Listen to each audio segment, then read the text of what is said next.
आऊज़ुबिल्लाहि मिनश्शैतानिर्रजीम। बिस्मिल्लाहिर्रहमानिर्रहीम। अल्लाहुम्मा सल्लि अला सय्यदना मौलाना मुहम्मदिन व अला आलिहि व सहबिही व बारिक वसल्लम। तमाम तारीफ़ें रब्बुल इज़्ज़त की हैं जो तमाम जहानों को पालने वाला है, जिसकी तमाम जहानों में बादशाहत है, जो हर चीज़ का हकीकी मालिक है। मैं हूँ हकीम आमिर शहजाद डस्का पाकिस्तान से। जितने भी मेरे दोस्त अहबाब मेरे यूट्यूब चैनल हकीम आमिर शहजाद डस्का पर नए हैं, वो चैनल को सब्सक्राइब जरूर किया करें। नाज़रीन इकराम, मैं आपकी खिदमत में हुक्म कदीम का माल जाती रुझान, उनकी गहरी फ़िक्र, अमराज के दफ़ा के लिए हिफ़्ज़ान सेहत पर उनका फ़लसफ़ा, उनके माल जाती वाक़यात और उनके अक़वाल अर्ज़ करता हूँ। साहिबान कमाल के सीने के राज मैं आपकी खिदमत में अर्ज़ करता हूँ, जो कि असरार मख्फिया में से हैं और अजायब तिब से हैं। नाज़रीन किराम, आज एक ऐसा ही अजायब तिब से एक सीने का राज मैं आपकी खिदमत में अर्ज़ करने जा रहा हूँ और एक कोहना मश्क सन्यासी का वाक़या भी मैं आपकी खिदमत में अर्ज़ करूँगा। नाज़रीन इकराम, हमारे इलाका में एक हकीम साहब थे, जो कि बड़े इल्म दोस्त इंसान थे। वो बाकायदा मतब करते थे और मतब पर बाकायदा बैठते थे और साथ में बहुत ज़्यादा शागिर्दों को तरबियत भी दिया करते थे। बड़े अच्छे इंसान थे। मेरी मुराद हकीम मोहम्मद इस्माइल साहब हैं। नाज़रीन, वो मदरस भी थे, बच्चों को कुरान पाक भी पढ़ाया करते थे और साथ में वो हिकमत भी किया करते थे। बड़े आला दर्जे के इंसान थे, बड़े इल्म दोस्त, बड़े शफीक, इल्म से मोहब्बत रखने वाले और अक्सर उनके पास मरीजों का हजूम रहा करता था। फ़न तिब पर काफ़ी उनकी गहरी फिक्र थी और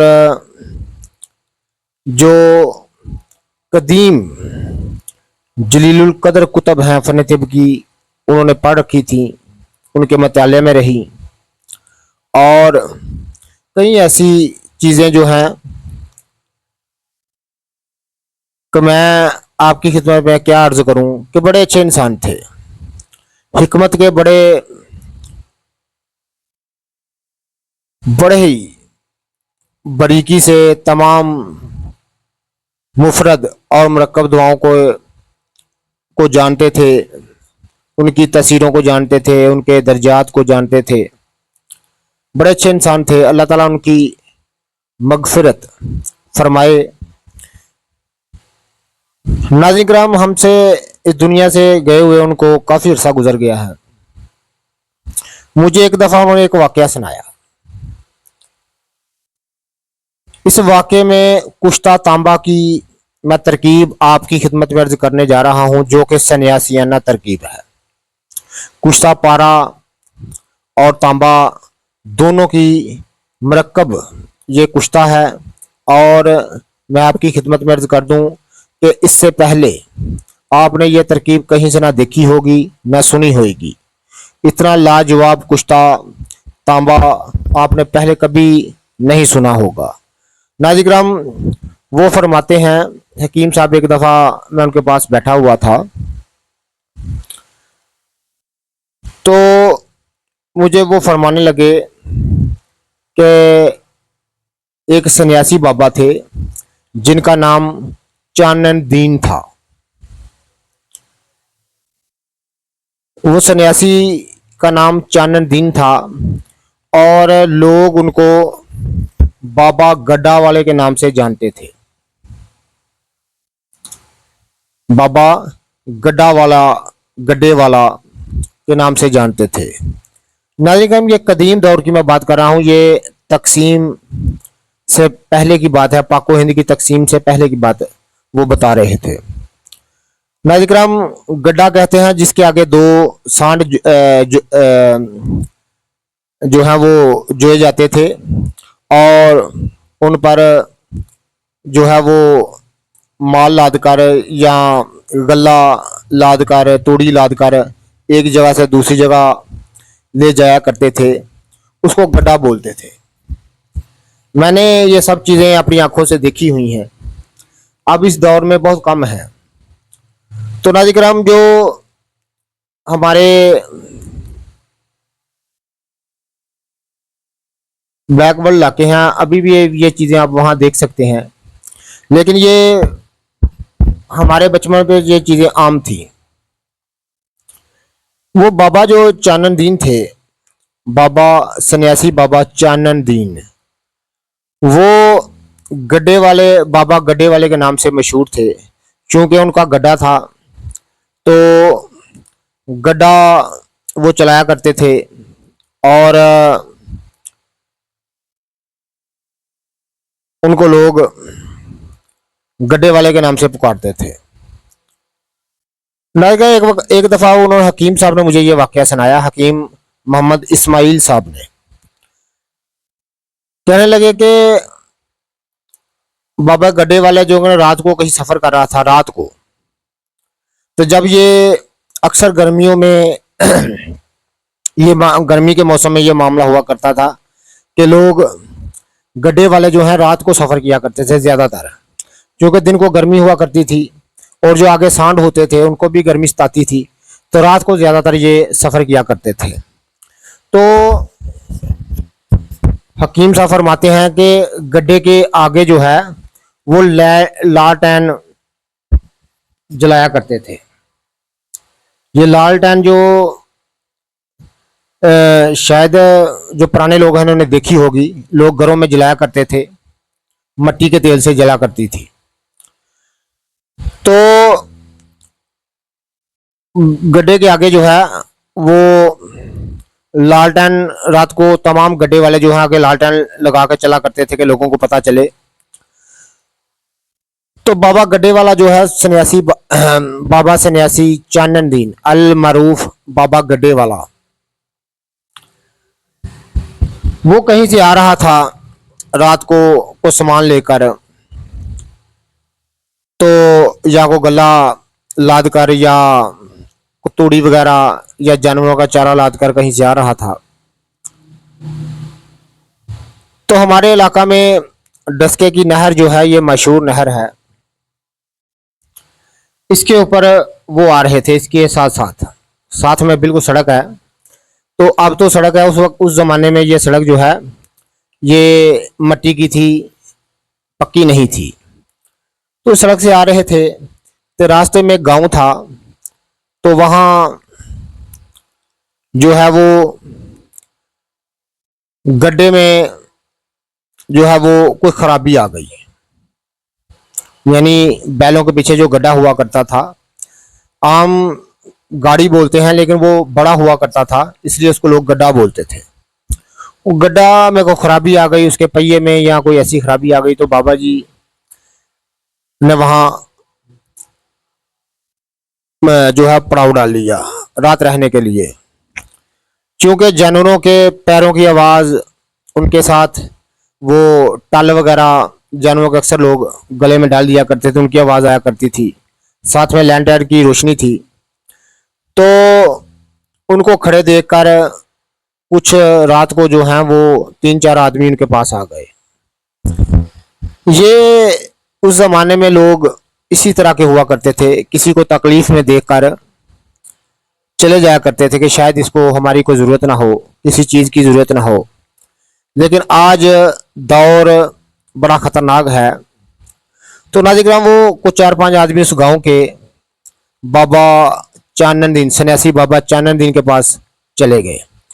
तो सन्यासी बाबा जो थे वो एक कोहना मश्क सन्यासी थे और बड़े मार के उन्होंने इलाज किए, आज भी हम लोगों से उनकी दास्तानें सुनते हैं और बड़ा ताज्जुब होता है।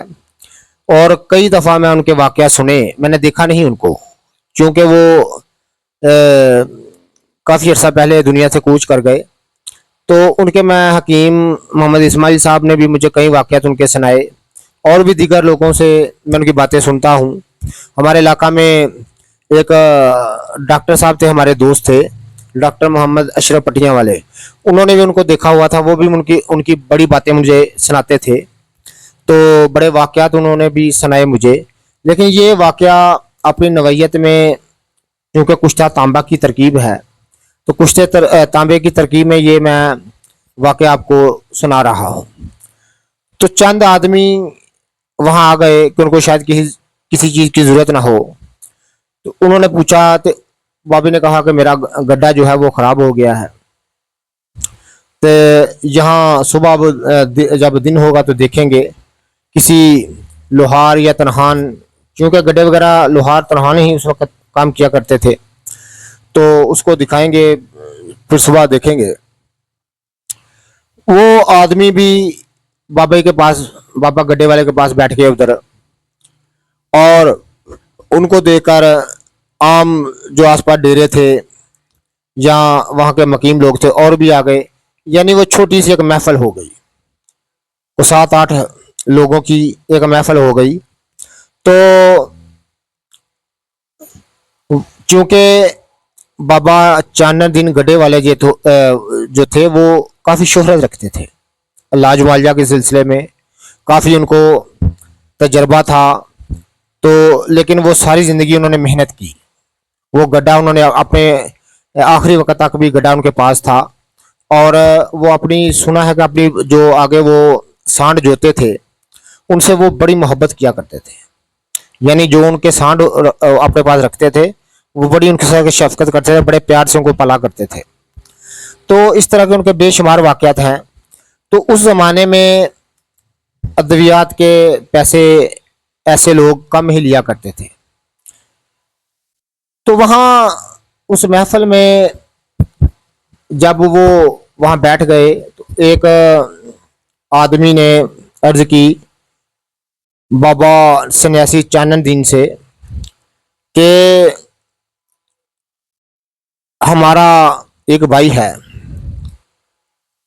तो उसकी हम शादी कर चुके हैं,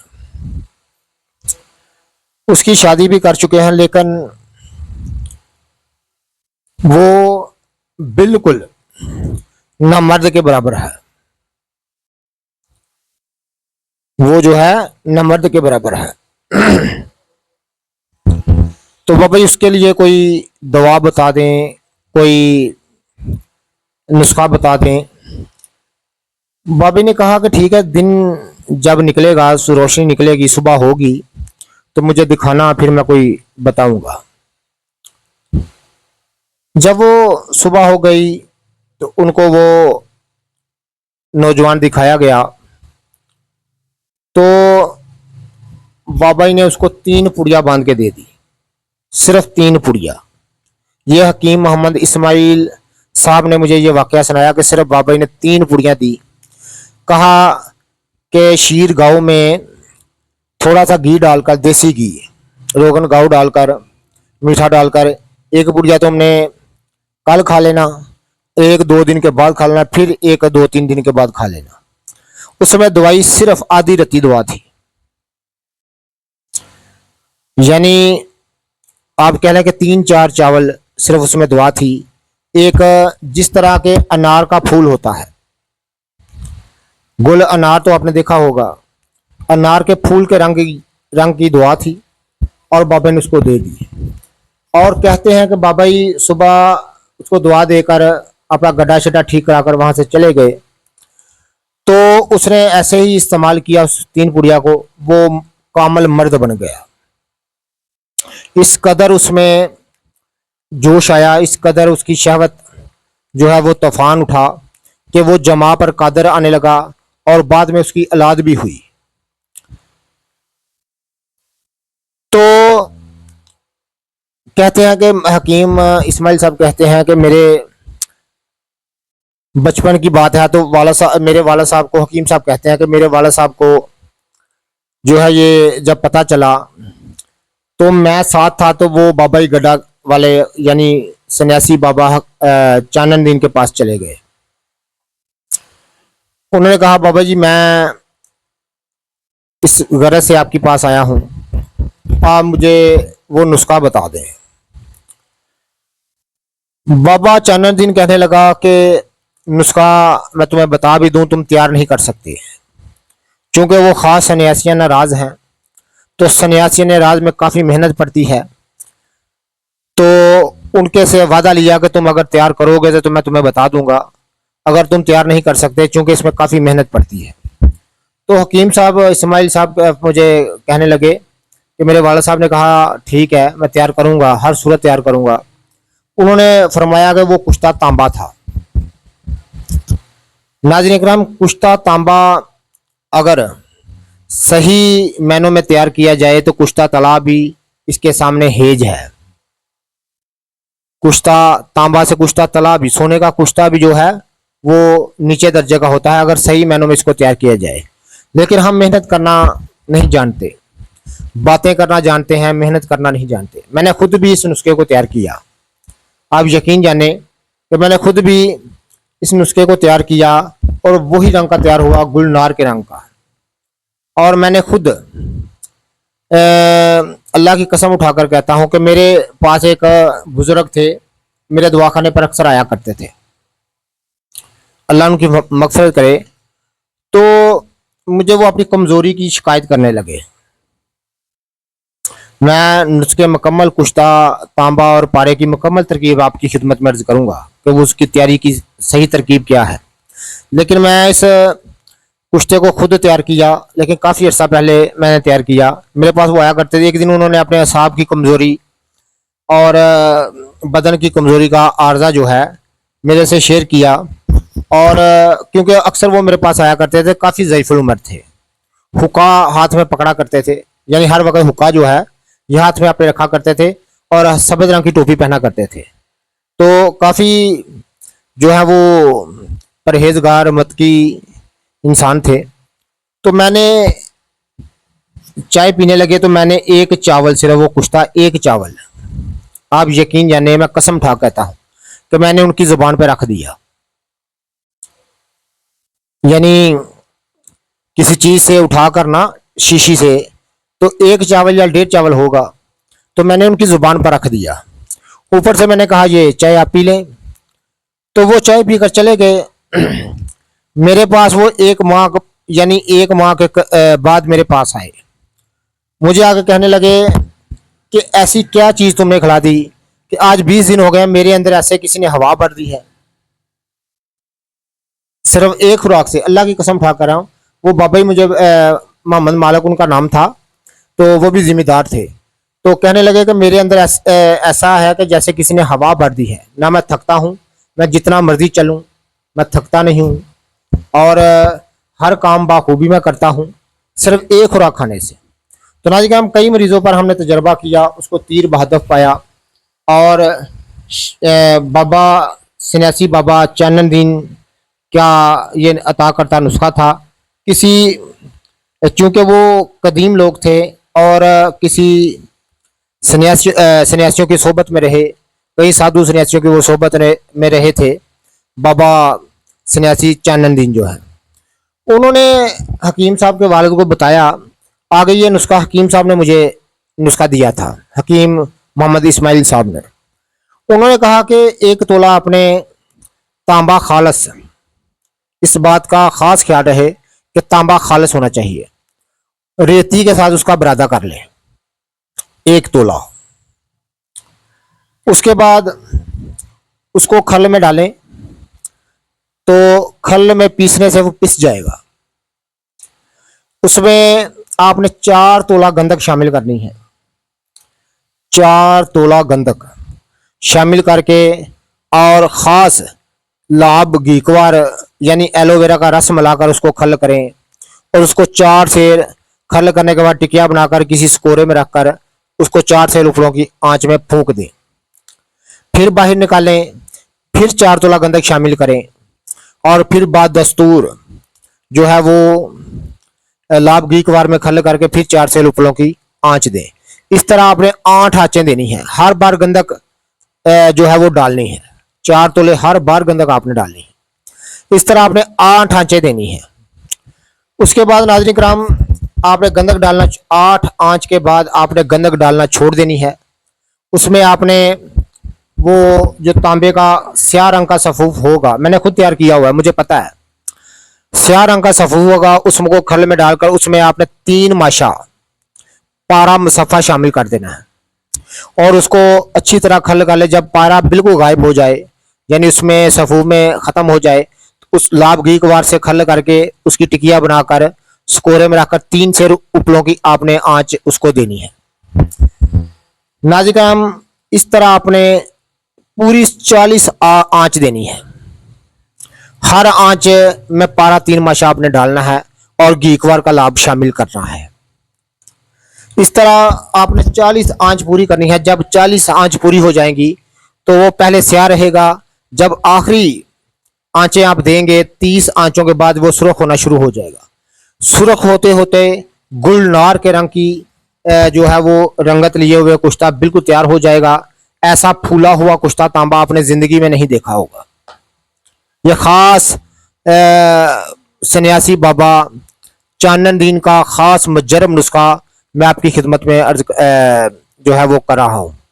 तो हकीम इस्माइल साहब मुझे फरमाते थे, क्योंकि उनके वाला साहब भी मैंने नहीं देखे, हकीम इस्माइल साहब ने मुझे बताया कि ये कुश्ता जो तांबा है बाबा चानन दीन जो है वो हर वक्त अपने पास रखकर अपने सलूके की जेब में रखा करता था। यानी एक शीशी में डालकर ना हर वक्त अपने पास तैयार रखा करता था। तमाम कमज़ोरी के मरीज़ों को, असाबी कमज़ोरी के मरीज़ों को, जिस्मानी कमज़ोरी के मरीज़ों को यही वो कुश्ता तांबा जो है वो दिया करता था। तो नाज़रीन किराम इसकी मकदार खुराक जो है वो जो है रत्ती बहुत ज़्यादा है, रत्ती नहीं देनी चाहिए, सिर्फ चावल 1.5 चावल देनी चाहिए। तो चूँकि उस वक़्त उस ज़माने में लोग जिस्मानी लिहाज से आम आज के लोगों से ज़्यादा तंदोमंद थे, तो इसलिए वो आधी रत्ती या रत्ती की खुराक हज़म कर लेते थे। लेकिन इस दौर में मैंने खुद महसूस किया कि उसकी खुराक सिर्फ 1 चावल होनी चाहिए। तो नाज़रीन किराम 1 चावल से 1.5 चावल दूध घी के बगैर ये दुआ नहीं खानी चाहिए। तो नाज़रीन किराम सिर्फ 3 या 4 खुराकें ही काफ़ी होती हैं। आप यकीन जाने मैंने एक ऐसे मरीज़ को ये कुश्ता तांबा इस्तेमाल कराया कि जो कि कई सालों से असाबी कमज़ोरी में मुब्तला था। हर वक्त असाब दर्द करते थे, हाथ फड़कते थे, लातें ऐसे ऐसे कांपती थी। मैंने इसको 4-5 खुराकें इस्तेमाल कराई, वो बिल्कुल ठीक हो गया। तो मुझे कहने लगा कि आपने मुझे क्या खिलाया है? तो मैंने कहा कुश्ता तला आपको खिलाया है मैंने, यानी मैंने उसको कह दिया। तो वो कुश्ते तला की कीमत मुझे दे के गया। लेकिन ऐसा होना नहीं चाहिए, हमेशा सच बोलना चाहिए। लेकिन वो चूँकि एक हकीम था, खुद भी वो हकीम था, लेकिन मुझे कहने लगा कि मुझे क्या खिलाया तुमने, कि मैं इतनी जल्दी ठीक हो गया। तो मैंने कहा कि कुश्ता तांबा अगर कहूँगा तो ये मेरे पीछे पड़ जाएगा कि मुझे नुस्खा बताओ। उस ज़माने की बात कर रहा हूँ। तो मैंने उसको बता दिया कि नहीं, ये कुश्ता तिला की चंद खुराकें मैंने तुमको खिलाई हैं। तो नाज़रीन किराम ये जो कीमती नुस्खा जात हैं, जो ऐसे ख़ास नुस्खा जात होते हैं, ये मेहनत से तैयार होते हैं। लेकिन हम लोगों ने मेहनत करना छोड़ दी और ऐसे चीज़ों के पीछे भागते हैं जो कि हम कहते हैं कि फौरी तौर पर हमारे पास आ जाएं, हम मिल जाएं, हम उनसे फटाफट इलाज कर दें। लेकिन ऐसा होता नहीं है। ख़ास जो कदीम लोग थे वो आप देखें कितनी मेहनत किया करते थे। ख़ास तांबे का मुजर्रब नुस्खा कुश्ता तांबा मैंने आपकी खिदमत अर्ज़ किया है। सन्यासी बाबा चानन दीन का ख़ास सीने का राज मैंने आपकी खिदमत में अर्ज़ किया है। तो ना जितने भी मेरे दोस्त अहबाब मेरी वीडियो को पज़ीराई देते हैं उनका बहुत बहुत शुक्रिया। अल्लाह हाफिज़।